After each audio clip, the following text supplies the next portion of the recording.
Dedication to service. The kids that helped bring the Reds on the field. Luke Mailey's helper was ready at the meeting. He held a squat catching frame throughout the meeting, and then Mailey gave him an autograph as he arrived behind home plate. All the Reds that take the field greeted by a youngster. How about this moment, huh? You could say that to everyone in school. I met Ellie De La Cruz on the field and got an autograph at shortstop. Yeah, that's just a great moment right there.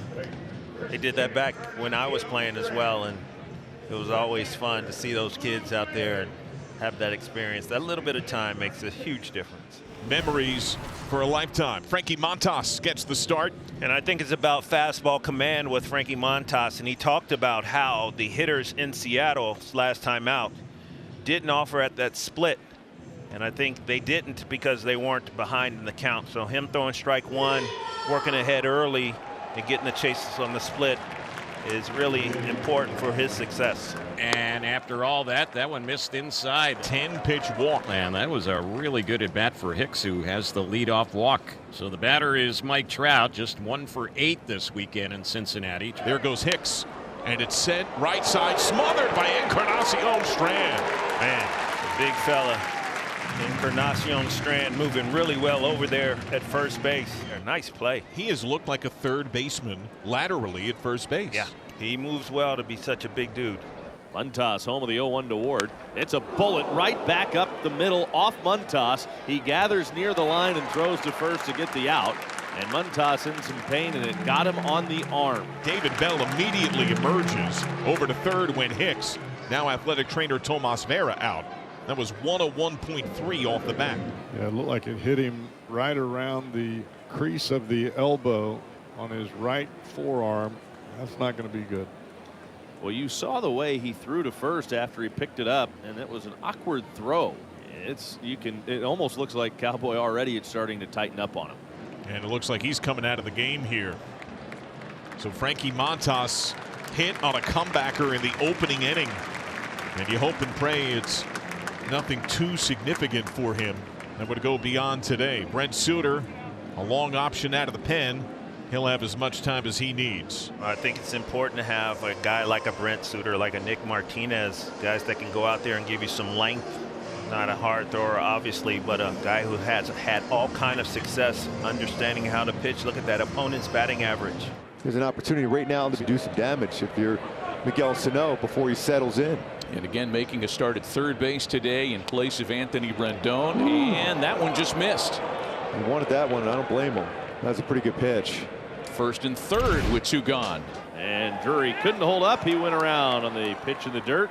They'll throw to first to clean up the strikeout in the inning. It is Jose Soriano to make major league start number 3 in his career, and his first against anybody other than the Tampa Bay Rays. Yeah, it's outstanding stuff. Fastball is close to averaging 99 miles per hour. A splitter, also a very, very good curveball and slider. But he had that long wait after an injury on the mound. So hopefully he snuck in some throws on this cool afternoon. And here's the next one, and that's a chase and a miss, and a splitter gets Benson. He struck him out. Ellie De La Cruz bumped up to the 2-hole, will be the next batter. And a ball and 2 strikes.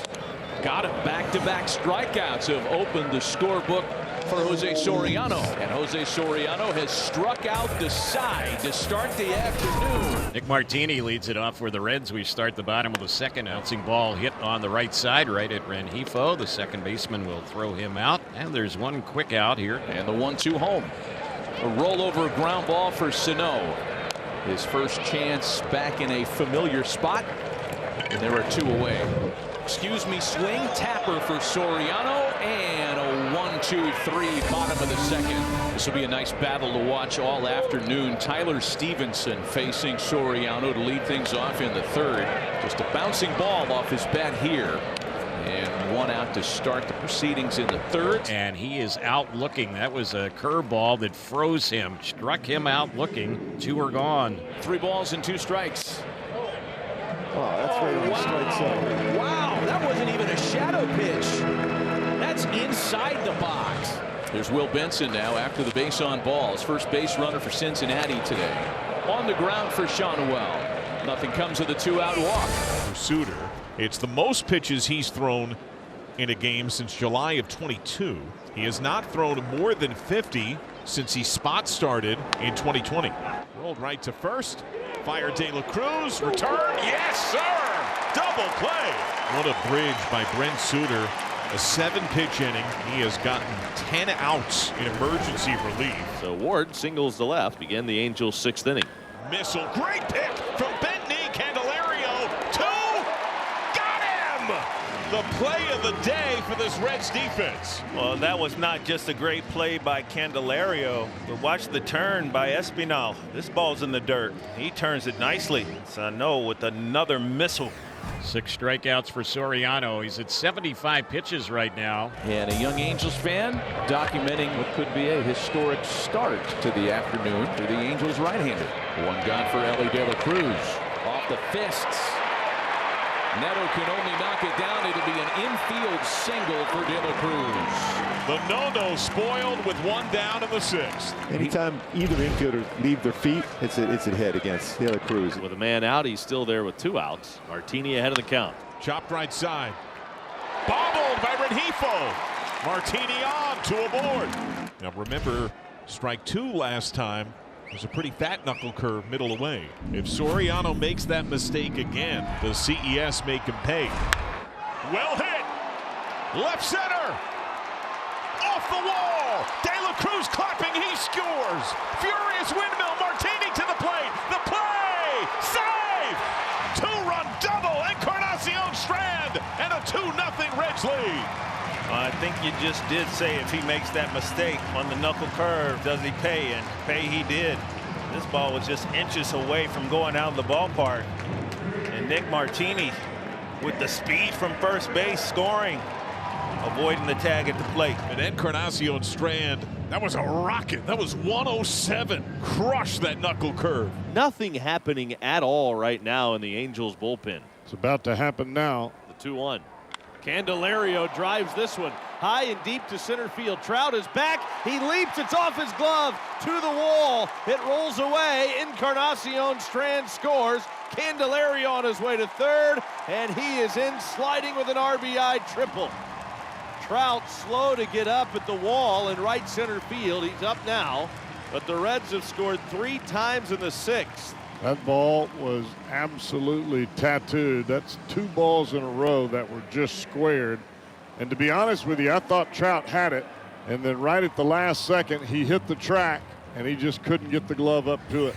First and third with 2 gone. And De La Cruz is running. It's popped up. Theis and Shawnuel. Oh, no. And Theis is able to hang on. When Pete Rose and Bob Boone in the 80 World Series on that one. Gets up. He's a little groggy right now, but he was able to make the catch. And again, he caught it with his bare hand. Now the Angels down to their final strike, and the folks here at Great American Ballpark come to their feet. Popped him up.